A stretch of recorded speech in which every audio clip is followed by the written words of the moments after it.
कोलकाता के मछुआ में एक होटल की बिल्डिंग में लगी भीषण आग, 14 लोगों की दर्दनाक मौत, कई लोग हुए घायल। होटल में आग लगते ही पूरे इलाके में मची अफरा तफरी। फायर फाइटर्स ने क्रेन के सहारे ऊपरी मंजिल से लोगों को किया रेस्क्यू।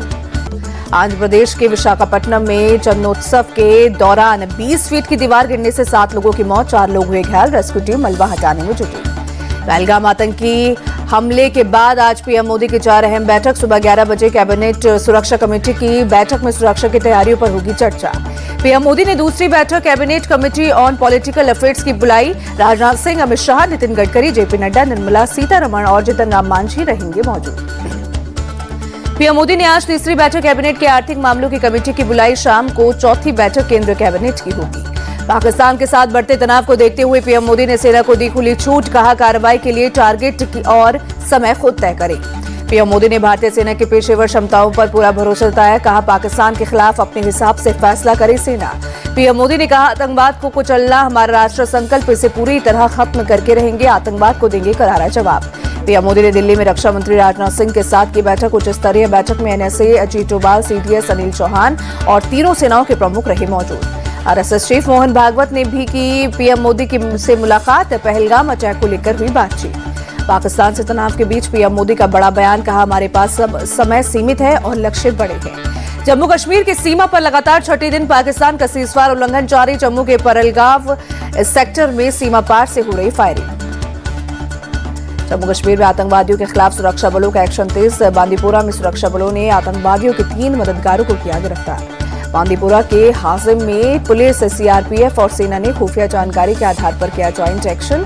शहजाद अहमद, दानिश अहमद और अतहर इकबाल नाम के 3 शख्स को किया गिरफ्तार। सुरक्षा बलों ने तीनों के पास से चीनी हैंड ग्रेनेड सहित कई हथियार बरामद किए। पुलिस के मुताबिक तीनों लश्कर-ए-तैयबा के ओवरग्राउंड वर्कर हैं। जम्मू कश्मीर में अलर्ट पर सभी सुरक्षा एजेंसियां। शोपियां, अनंतनाग और ट्राल में दहशतगर्दों और उनके मददगारों के खिलाफ तेज की गई रेड। गृह मंत्रालय में भी हुई उच्च स्तरीय बैठक। गृह सचिव ने बीएसएफ के डीजी से की मुलाकात। एनएसजी, सीआरपीएफ और एसएसबी के अधिकारी भी मौजूद रहे। घाटी में बड़े ऑपरेशन की तैयारी। सरकार ने जम्मू कश्मीर के 48 पर्यटन स्थलों को बंद किया। गुलमर्ग, सोनमर्ग, डल लेक जैसे इलाकों में आवाजाही पर रोक। आतंकी हमले के बाद भी पहलगाम में सैलानियों के हौसले बुलंद। कहा, यहां आने से पहले डर था, लेकिन आने के बाद बहुत अच्छा लग रहा है। पहलगाम टेरर अटैक में लोकल सपोर्ट के सबूत मिले। आतंकियों की पूरी मदद कर रहे थे ओवरग्राउंड वर्कर। 6 महीने पहले साउथ कश्मीर में दिखा था आतंक। बेटे के बचाव में आए जिपलाइन ऑपरेटर मुजम्मिल के पिता इंडिया टीवी से बोले, हम तो खाना भी खाते हैं तो अल्लाह अकबर बोलते हैं। पहलगाम आतंकी हमले पर संयुक्त राष्ट्र सुरक्षा परिषद में फिर हो सकती है चर्चा। विदेश मंत्री एस जयशंकर ने 7 अस्थायी सदस्यों के विदेश मंत्रियों से की बात। जयशंकर के अल्जीरिया, ग्रीस, गुयाना, पनामा और स्लोवानिया, सेरा लियोन और सोमालिया के विदेश मंत्रियों से की बात। हमले की आलोचना करने और एकजुटता दिखाने के लिए आभार जताया। जम्मू कश्मीर के पूर्व सीएम फारूक अब्दुल्ला ने सरकार के हर फैसले का किया समर्थन। कहा, हमने प्रधानमंत्री को अपना पूरा समर्थन दिया। पीएम को जो भी करना है वो करे। पाकिस्तान के परमाणु हमले की धमकी बोले फारूक अब्दुल्ला, हमारे पास भी परमाणु शक्ति है, हम इसे पहले इस्तेमाल नहीं करेंगे, लेकिन अगर किसी ने किया तो हमारे पास भी शक्ति है, खुदा करे ऐसा ना हो। पाकिस्तान को फारूक अब्दुल्ला की दो टूक आतंकवाद हमें स्वीकार नहीं। अब समय आ गया है कि दोस्त बने रहना चाहते हैं तो आतंकवाद खत्म करना होगा। अगर दुश्मन बनना चाहते हैं तो आप तैयार हैं और हम भी तैयार हैं। कांग्रेस से पीएम मोदी पर किए विवादित पोस्ट को एक्स हैंडल से डिलीट किया। सूत्रों के मुताबिक कांग्रेस के भीतरी खेमे में मीडिया इंचार्ज सुप्रिया शिंदे से जताई गई नाराजगी। कांग्रेस के विवादित पोस्टर पर बीजेपी का अटैक। गौरव भाटिया ने कांग्रेस को लश्कर-ए-पाकिस्तान बताया। कहा, पाकिस्तान के साथ खड़ी है कांग्रेस। केंद्रीय मंत्री किरण रिजिजू बोले, पीएम को लेकर कांग्रेस की इतनी घटिया सोच और कितना नीचे गिरेगी कांग्रेस। पाकिस्तान की भाषा बोल रहे कांग्रेस के नेता बीजेपी के राष्ट्रीय महासचिव तरुण चुग का अटैक। पोस्टर विवाद पर बोले महाराष्ट्र के डिप्टी सीएम एकनाथ शिंदे, ऐसे वक्त में राजनीति करना गलत, पीएम मोदी आतंकियों को छोड़ेंगे नहीं। केंद्रीय मंत्री चिराग पासवान ने कांग्रेस के पोस्टर को गलत ठहराया। कहा, यह संवेदनशील मुद्दा है, यह समझना विपक्ष की भी जिम्मेदारी है। आरएसएस नेता इंद्रेश कुमार भी कांग्रेस पर भड़के। कहा, पीएम को गाली दिए बिना कांग्रेस का खाना नहीं पचता। ओडिशा के डिप्टी सीएम कनक वर्धन सिंह ने गायब पोस्टर को लेकर कांग्रेस पर साधा निशाना। कहा, यह दुर्भाग्यपूर्ण है, कांग्रेस की हर समय गैर जिम्मेदाराना टिप्पणी की है आदत। कांग्रेस ने पहलगाम आतंकी हमले को लेकर पार्टी नेताओं को जारी किया गाइडलाइन। पार्टी की ओर से बोलने के लिए अधिकृत नेताओं को 24 अप्रैल 2025 को पारित प्रस्ताव के दायरे तक ही सीमित रखना चाहिए। कांग्रेस अध्यक्ष मल्लिकार्जुन खड़गे और राहुल गांधी ने पीएम मोदी को लिखी चिट्ठी विशेष सत्र में पहलगाम हमले पर चर्चा की मांग की। राहुल खड़गे की विशेष सत्र बुलाने की मांग का आरजेडी ने किया समर्थन। कहा, सवाल पूछना विपक्ष का अधिकार और जवाब देना सरकार का। जम्मू कश्मीर से 60 पाकिस्तानी महिलाओं को निर्वासित करने की प्रक्रिया शुरू। पीडीपी चीफ महबूबा मुफ्ती बोली, सरकार फैसले पर पुनर्विचार करे। कई महिलाएं 35 से 40 साल से यहां रह रही हैं। आतंकियों के खिलाफ सेना की कार्रवाई पर बोली महबूबा मुफ्ती, ध्यान रखा जाए, आम लोगों के घर न गिराए जाए। महबूबा मुफ्ती के बयान पर बीजेपी का पलटवार। गौरव गुप्ता बोले, उनका दोहरा चरित्र सामने आया। फडणवीस सरकार का बड़ा ऐलान, पहलगाम हमले में जान गंवाने वाले महाराष्ट्र के लोगों के परिवारों को 50 लाख रुपए की देगी। परिवार के लोगों को नौकरी भी दी जाएगी। राहुल गांधी आज रायबरेली में अमेठी जाएंगे। वहीं दोपहर 12:15 बजे मुंशीगंज के कोरवा में गन फैक्ट्री के औद्योगिक इकाई का दौरा करेंगे। राहुल गांधी का बुधवार को अमेठी दौरा। राहुल गांधी आज शाम कानपुर जाएंगे। पहलगाम हमले में मारे गए शुभम द्विवेदी के परिवार से मिलेंगे और श्रद्धांजलि अर्पित करेंगे। राहुल गांधी ने मंगलवार को रायबरेली के लालगंज में रेल कोच फैक्ट्री का किया निरीक्षण। अधिकारियों से कारखाने की प्रगति पर चर्चा की। राहुल गांधी ने रायबरेली में कार्यकर्ताओं से कहा, कांग्रेस केंद्र में मजबूत गठबंधन सरकार बनाना चाहती है और इसका रास्ता यूपी बिहार से हो रहा जाता है। बीजेपी और जेडीयू पर हमलावर आरजेडी नेता तेजस्वी यादव, कहा 20 साल तक एक ही फसल बोएंगे तो जमीन खराब हो जाएगी। तेजस्वी यादव ने कानून व्यवस्था पर भी नीतीश सरकार को घेरा। कहा, लोगों को जंगलराज की याद दिलाकर लोग डराते हैं, लेकिन भरोसा देता हूं लॉ एंड ऑर्डर से कोई समझौता नहीं करेंगे। असम पंचायत चुनाव के लिए एआईयूडीएफ ने घोषणा पत्र जारी किया। विधायक रफीकुल इस्लाम बोले, भ्रष्टाचार मुक्त पंचायत देने पर फोकस। अहमदाबाद में एक अपार्टमेंट में लगी आग, जान बचाने के लिए चौथी और 5वीं मंजिल से कूदते नजर आए लोग। 5 लोगों को आई मामूली चोट। आग के लपटों के बीच रेस्क्यू करने में हो रही थी परेशानी। अपार्टमेंट के नीचे गद्दे और चादर रखा गया। लोगों ने गद्दे पर कूदकर बचाई जान।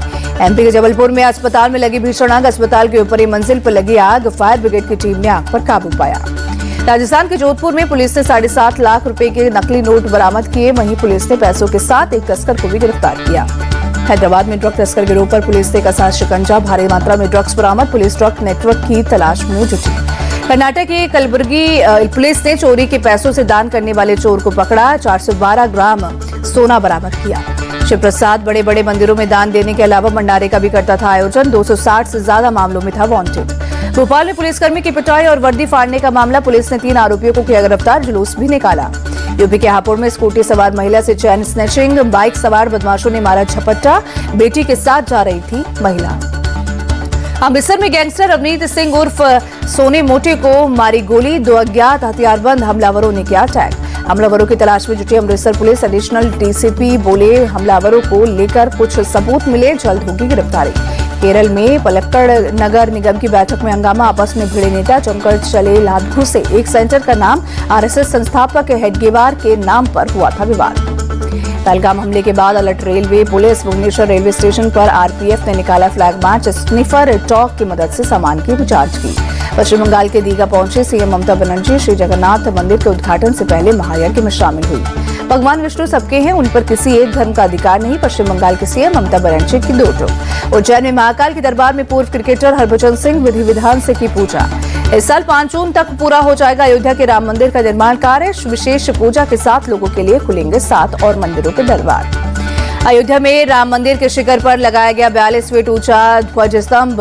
परशुराम की जयंती पर किया गया स्थापित। उत्तराखंड में 4 धाम यात्रा शुरू। गंगोत्री और यमुनोत्री के आज खुले कपाट। गंगोत्री मंदिर को फूलों से सजाया गया। सीएम पुष्कर सिंह धामी बोले, सभी तैयारियां पूरी कर ली गई हैं। सीएम पुष्कर सिंह धामी ने दी जानकारी। 2 मई को केदारनाथ और 4 मई को भगवान बद्रीनाथ के खुलेंगे कपाट। सीएम बोले, हम सभी का स्वागत करते हैं, सबकी यात्रा अच्छी और सुगम हो। कड़ी सुरक्षा के बीच होगी 4 धाम यात्रा। यात्रा मार्गों पर 6000 पुलिसकर्मियों और अर्धसैनिक बलों की 10 कंपनियां होंगी तैनात। मदर डेयरी का दूध आज से 2 रुपए प्रति लीटर तक हुआ महंगा। पाउच वाले टोन मिल्क की कीमत 56 से बढ़कर 57 रुपए प्रति लीटर हुई, जबकि बिना पैक वाला टोन दूध 54 की बजाय अब 56 रुपए में मिलेगा। मदर डेयरी के मुताबिक गर्मी और हीटवेव की वजह से पशुओं का दूध उत्पादन घटा। किसानों से दूध की खरीद लागत में 4 से 5 रुपए की बढ़ोतरी हुई।